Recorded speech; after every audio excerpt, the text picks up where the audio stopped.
My mom looked my 14-year-old daughter in the eyes and said, "We'll pay you nothing."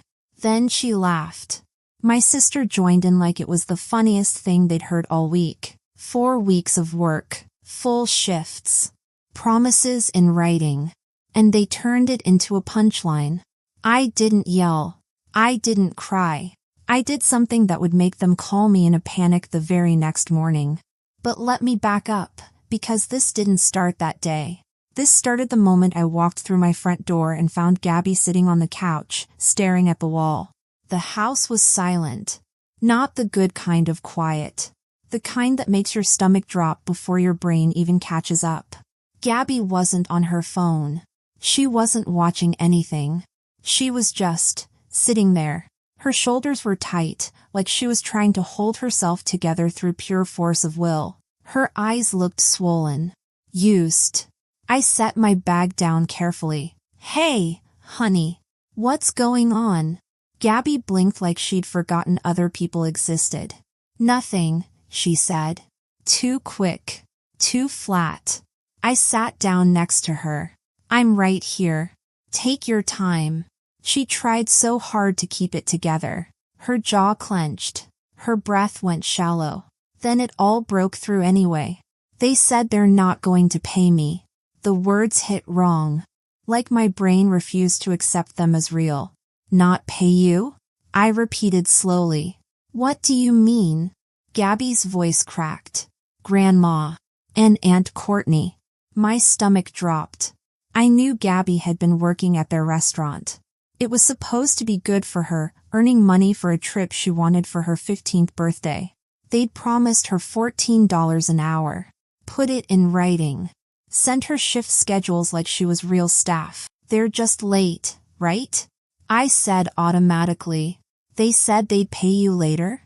Gabby shook her head. "No. I asked last week and they said later. I asked again and they said later. Then today, payday, I asked again." "And?" Gabby's mouth tightened. Grandma laughed. She said, "We'll pay you nothing." I felt something go cold inside my chest. "And Courtney was there," Gabby continued. She said, "You really thought we'd pay you? How pathetic." The words landed like slaps. Not just cruel, casual. Like Gabby's hope had been a joke they were waiting to tell. "They said I was family," Gabby whispered. "That I was just helping. But I worked there full time for a month. They said family doesn't get paid for helping." Her voice wobbled with humiliation. "And then they said my work wasn't even good. That if they were actually paying, they wouldn't have hired me." That part destroyed me.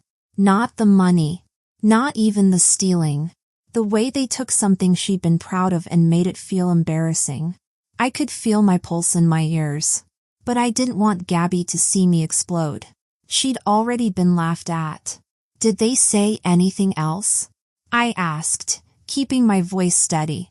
Gabby hesitated. "They said we didn't have a written contract." Like that meant I was stupid for thinking they'd pay me. There are moments when you learn something about the people who raised you that changes everything.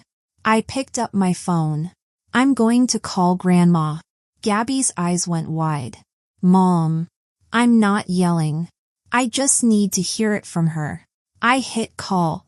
It rang twice. Mom answered like nothing had happened. "Hi, Mom," I said carefully. "Gabby says you told her you won't pay her." A pause.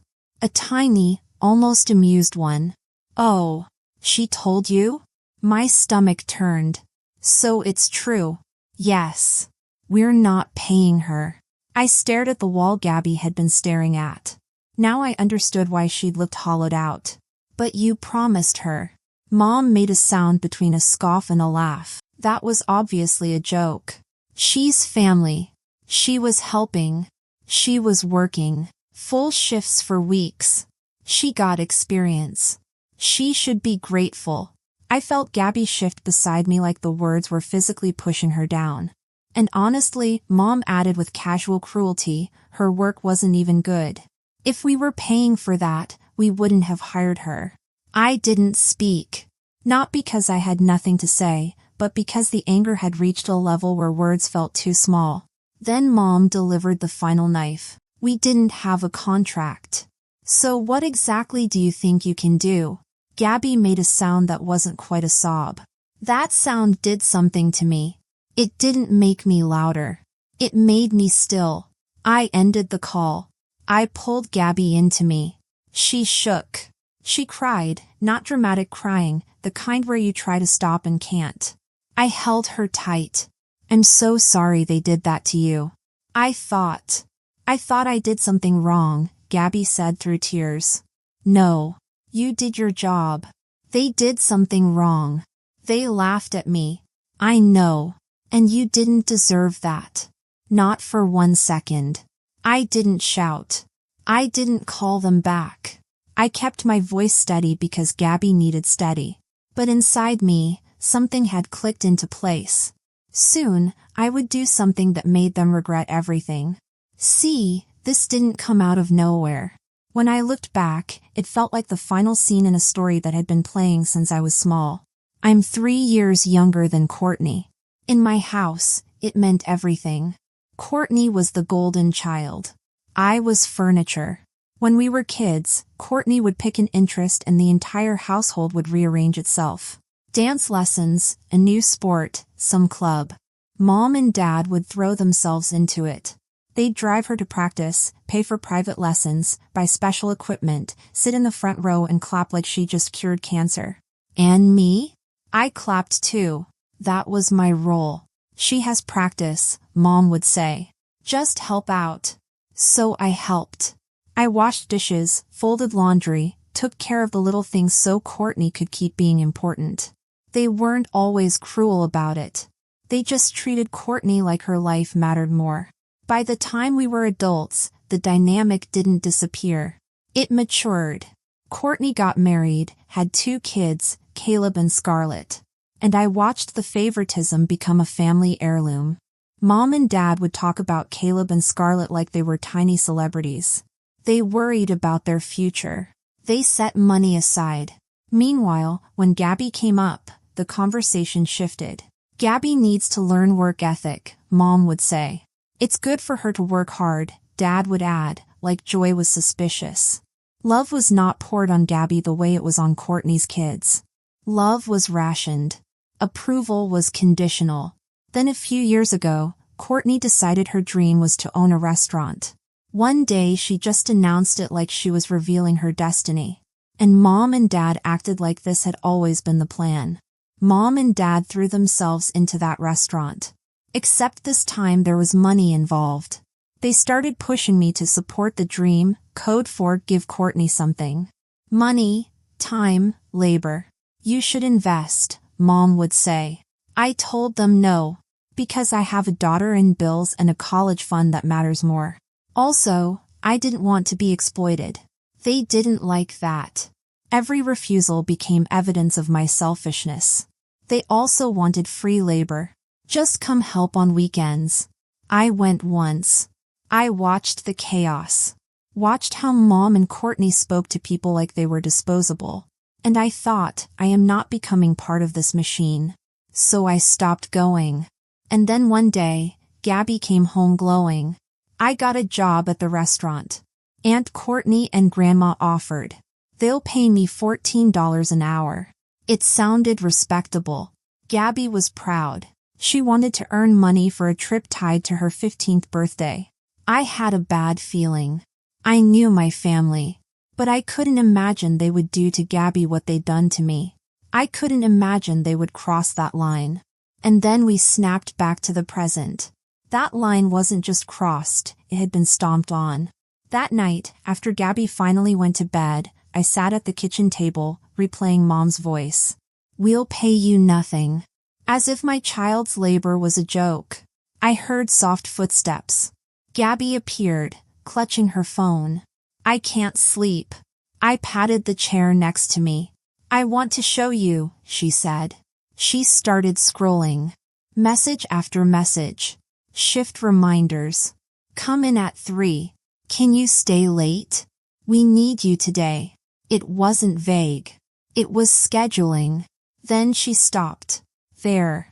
A message, $14 per hour. We'll pay you at the end of the month. Underneath were more messages. Later. Next week. We'll talk. And then when I asked again, they laughed, Gabby said quietly. For weeks of full-time shifts at $14 an hour. Roughly 160 hours. Roughly $2,240 owed. Is it okay if I use your phone to document everything? Gabby nodded immediately. Yes. I want it to be real. Not them saying I'm lying. That broke my heart a second time. I hugged her, then guided her back to her room. Try to sleep. I'm right here. I waited until Gabby fell asleep. Then I went back to the kitchen, opened my laptop, and pulled up the State Labor Department wage claim portal. Not the police. Not a lawyer. The boring official place where you tell the truth and hit submit. Gabby's phone was next to me. The proof was lined up like they'd prepared it for court. I filled out the form. Worker's name. Age, 14. Employer information. Describe what happened, worked 4 weeks, pay promised, payment refused. I attached the screenshots. Click upload. The last page loaded. Submit. I didn't hesitate. I clicked. A confirmation number popped up. I took a screenshot, closed the laptop. My mom loves family values. So do I. That's why I chose my kid. I sent one message to my mom. Short, controlled, filed, documented, official. Then I went to bed. I didn't sleep much. Just enough to be woken by my phone ringing. Mom's name lit up the screen. Her voice had changed overnight. Less smug, more urgent. Mallory. Did you file that claim? Yes. A beat of silence. Why would you do that? You need to withdraw it. Right now. Gabby needs to be paid. This is family. You don't do this to family. Then family shouldn't do this to Gabby. Her tone went warmer. Let's handle it privately. We'll talk. You don't need to involve anyone. You mean I don't need witnesses? Mallory. No. The line went quiet. The next afternoon, the doorbell rang. Mom and Courtney stood there like they'd come to collect something. We need to talk, Mom said, stepping forward. We already did. You told Gabby you'd pay her nothing. Courtney laughed. You actually filed. I can't believe you. Mom's eyes flicked past me. Lower your voice. People don't need to hear this. I smiled without humor. Gabby heard it. How could you file against your own family? Courtney crossed her arms. This is embarrassing. It's a family business. And Gabby is family, Mom said. That's exactly the point. She was helping, Mom shot back. Courtney leaned in. She begged for experience. You're acting like she was in a coal mine. She was promised pay. Mom waved her hand. Don't be dramatic. Also, she wasn't even that good, Courtney added. Exactly. If we were paying. Stop, I said. Not soft. Final. Both of them blinked. Mom's face hardened. If you post anything, we'll sue you. Courtney's eyes brightened. We'll make your life miserable. I nodded. Noted. Mom pivoted. We'll give her something. Not the full amount, but something. Just take the complaint back today. I looked at them, trying to negotiate my child's dignity like it was a coupon. No. Mom's smile fell apart. No. The complaint stays. The proof stays. The boundary stays. Mom stared at me. Real confusion, like she couldn't understand why her old rules weren't working. You're really going to ruin us, Courtney said. You did this. They stood there, waiting for me to fold. I didn't. Mom turned first, stiff with rage. Courtney followed. This wasn't over. I woke up thinking the worst was behind us. That was my first mistake. I checked my phone and saw my mom's name tagged in a post. My stomach dropped. The photo was of the restaurant. The caption was long. She didn't mention wages or promises or laughing. She wrote it like she was the victim and I was the villain.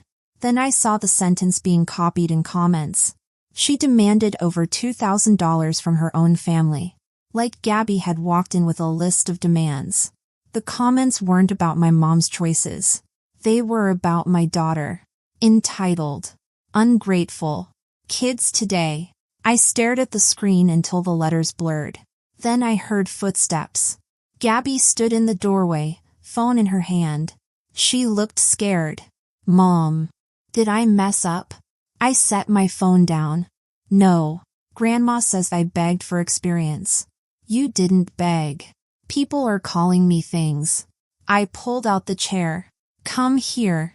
She sat, shoulders tight. I leaned in. You worked. You asked to be paid. That's not wrong. But what if? No. They did something wrong, so now they're trying to make you feel wrong for noticing. So what do we do? I picked up my phone and opened the post. I didn't write a speech. I wrote what would survive daylight. A few lines. A timeline. Facts. I attached 2 screenshots, one scheduling her, one stating the pay, then the complaint confirmation number. At the end, Gabby is 14. I hit post. Then I put my phone face down and stood up to stir the eggs. Gabby watched me. Are you okay? I'm fine. I'm just annoyed. Annoyed? Yes. I hate paperwork. They made me do paperwork. That got a tiny sound out of her. Almost a laugh. By afternoon, messages started. Private ones. Then a message from a name I didn't recognize. Samantha. I worked at the restaurant. Can we talk somewhere? Not online. I replied. Yes. Where?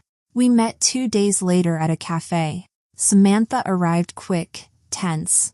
She sat down. Thank you for meeting me. Of course. Are you okay? Not really. I saw your mom's post. She looked at her hands. And what people were saying about your daughter. It made me sick. I waited. I know it's your family. Yes. Unfortunately. She almost smiled. Then she leaned forward. The staff are filing a complaint together. I blinked. Together? Samantha nodded. A group. Current and former. My stomach flipped. Hours get shaved. People get told to stay late and it's not on the check. Tips get weird. Nobody wants to push back because your mom runs that place like a kingdom. Samantha's voice softened. And I saw how they treated Gabby. I looked up fast. They didn't just not pay her. They used her. The dirtiest jobs, trash, sticky floors, bathrooms. And if she looked tired, your sister would laugh and say, "Welcome to the real world." Gabby wasn't allowed to complain. If she asked for a break, they'd act like she was being dramatic. Samantha looked straight at me. Gabby's a minor. If you're willing, we want her experience included, with you as her guardian. I sat back. So you want me to join? Samantha nodded. I thought of my mom's face. Courtney laughing. Gabby asking if she'd ruined the family. Okay, I'll do it. Samantha's shoulders dropped. Thank you, she said, voice cracking. A week passed. Life looked normal. Then I walked into the dance studio to pick up Gabby and saw my mother and Courtney already there, talking to her. Gabby was between them, eyes wide, face pale. Something cold slid down my spine. Mom turned. There you are. Courtney crossed her arms. Do you have any idea what you've done? Mom spoke to Gabby, voice sweet. This didn't have to happen. We're family.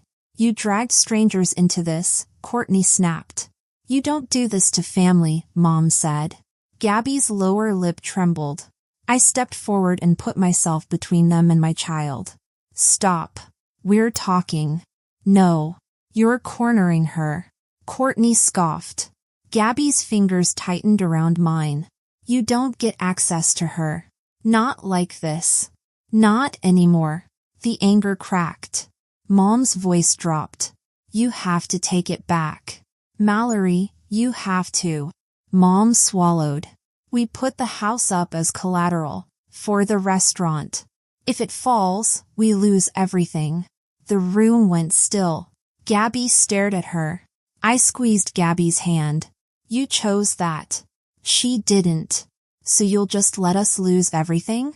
You didn't pay people. You didn't pay my child. That's what you chose. Courtney opened her mouth, then shut it. I turned to Gabby. Come on. We walked out. 6 months later, we were still no contact. The wage complaint moved slow, official, unavoidable. We got a hearing where nobody cared about family or work experience. They cared about hours, messages, and whether a kid got paid. Mom showed up looking furious and confident. She left looking smaller. A few weeks later, the decision came. They owed Gabby her wages. Then the payment hit. Gabby stared at the deposit. Is that mine? Every cent. She didn't cheer. She just exhaled. Then she smiled and quietly moved money into her trip fund like it was the most normal thing in the world to be paid for your work. After that, things kept unraveling. In our town, the story spread. People don't like employers who stiff workers, especially when it's a 14-year-old. Staff complaints stacked. Employees quit. Customers stopped showing up.